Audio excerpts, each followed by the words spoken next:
દરિયો હામે કાઢતો ડોળા, હામા ઉભા મોતના ઓળા, એમાં તોફાને ચડેલ કોકનું નાવડું કાંઠે હકારતો જાજે, તને મળ્યું હોય તો આપતો. અને મળ્યું શું છે એ બહુ સરસ વાત છે. એક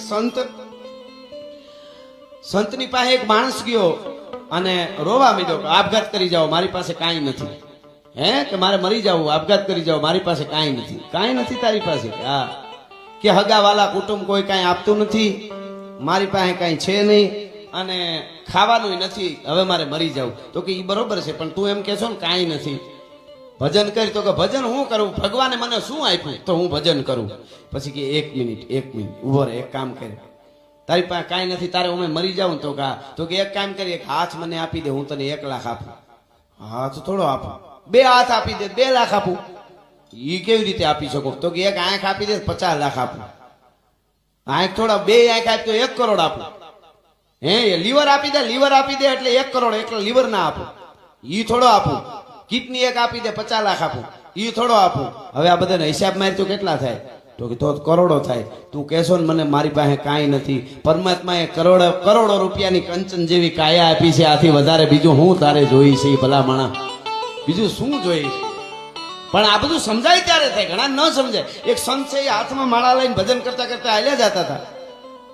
તું હી રામ, તું હી ઠાકર, તું હી ઠાકર બજારમાં વયા જાય.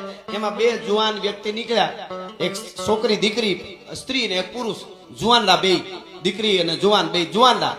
અને એ 2 એકાબીજાને ચાહતા છે, પ્રેમ કરે. વાત સારી સમજદારીની છે એટલે મજા આવે એવી છે. એટલે 2 પ્રેમી જીવડા એટલે હાલ્યા જતા હતા. એટલે સાધુ એની મસ્તીમાં તું હી ઠાકર, તું હી ઠાકર, તું હી ઠાકર. એમાં પાણો કેવું કઈક આમ ખડબખડું આવ્યું ને, એમાં પગ સાધુનો જરાક લપટો માળા કરીને. એમાં ગારો હોય છે ને, સોમાહાનો વખત તો આમ એવો પગ લાગ્યો ને, આમ હવાથી સાથે એવી રીતે પ્રેશર થયું તો ગારાનું આમ પિચકારી ઉડીને ઓલી દીકરી માથે, 2 જુવાન ને એક દીકરી, 2 પ્રેમી હાથમાં હોય છે, એ 2 હાલ્યા જતા હતા. એના એ દીકરી જે હતી છોકરી, એના ઉપર ગારો ઉડ્યો અને ઓલો ધુઆ ફુઆ થઈ ગયો. જાણે હાવ જાણીતો 7 જન્મથી જાણે ન ચાહતો હોય એને, તાત્કાલિક નવું એને તો એમ હોય હાવ. અને સીધો સાધુનું બાવડું પકડીને પછાડ્યો, ઢીકા ને પાટું ધડબડાટી ઘડી બોલાવી દીધી. એમાં આજુબાજુમાંથી કોઈક દોડીને આવ્યા ને મુકાવ્યા. સાધુ સંત છે ને આમ તેમ. હું સાધુએ કીધું કાંઈ નહીં, કાંઈ વાંધો નહીં, મારી ભૂલ હતી, મારે પગ દેવાઈ ગયો ગારા માથે ને ઉડ્યું ને દીકરીના કપડા બગડ્યા એટલે આ એને પ્રેમ કરે છે એટલે મને માર્યો. એ ઓલા ગામ લોકો ખીજાણા, સાધુએ કાંઈ ન કીધું. બસ આગળ હાલતા હાલતા મારો બાપ, મારો ઠાકર, મારો દ્વારકા વાળો, તું હી ઠાકર, તું હી ઠાકર, તું હી ઠાકર, તું હી ઠાકર, તું હી ઠાકર એમ કરે.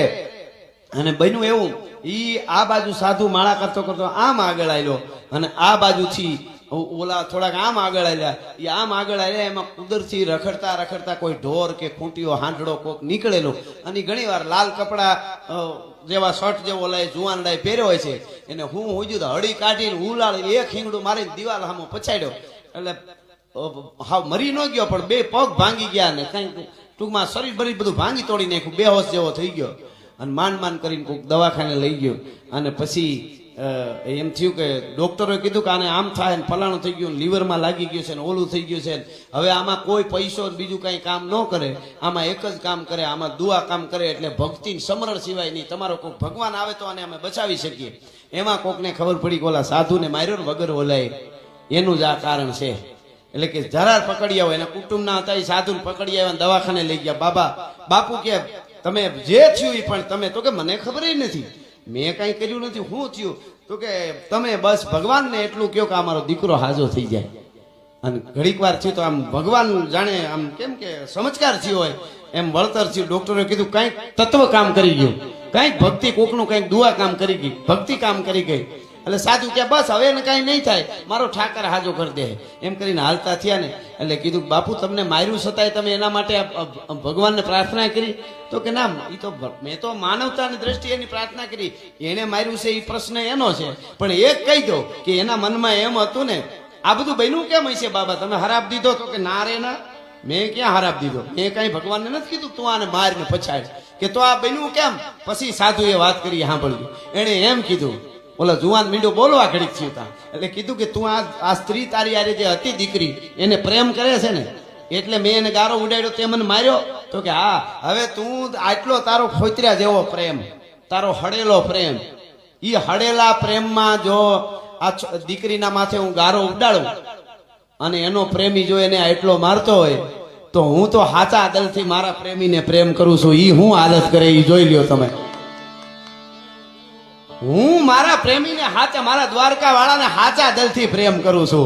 ઈ જ મૂકે કોઈથી બીજી વાર આવું કરતા નહીં કોઈ હાસા માણસ માથે. બાકી મેં હરાપે નથી તો મેં કાંઈ કીધું નથી. પણ જો છોકરીને છાંટા ઉડે ને એનો પ્રેમી મને ઢીકાપાટું કરી લેતો હોય તો હું હાચો પ્રેમી છે મારો. ઈ મૂકે ખરો હલાલે. કહેવાનો અર્થ મારો ઈ છે કે ઈ દ્વારકા વાળો આપણો બાપ, આપણો ગોગો મહારાજ, આપણી માં ચહર, આપણી જગદંબા, એનાથી આપણે નજીક રહીએ અને પરિવાર ભેળા રહીએ. એક બહુ સરસ વાત છે સાહિત્ય. મારે આમ દુવાસનથી શરૂઆત કરી પણ આ બધો ડાયરો એવો બેઠો છે મને વાતો કરવાની થોડી મજા આવે છે. જેટલી વાતો શ્રદ્ધાંજલિ રૂપે થાય એ બાપાનો દિવ્ય આત્મા રાજી થાય એના માટેનો એક રાજુભાઈનો એવો પ્રેમ, એવી લાગણી કે મારા પિતાશ્રીની પાછળ સારી વાતો થાય.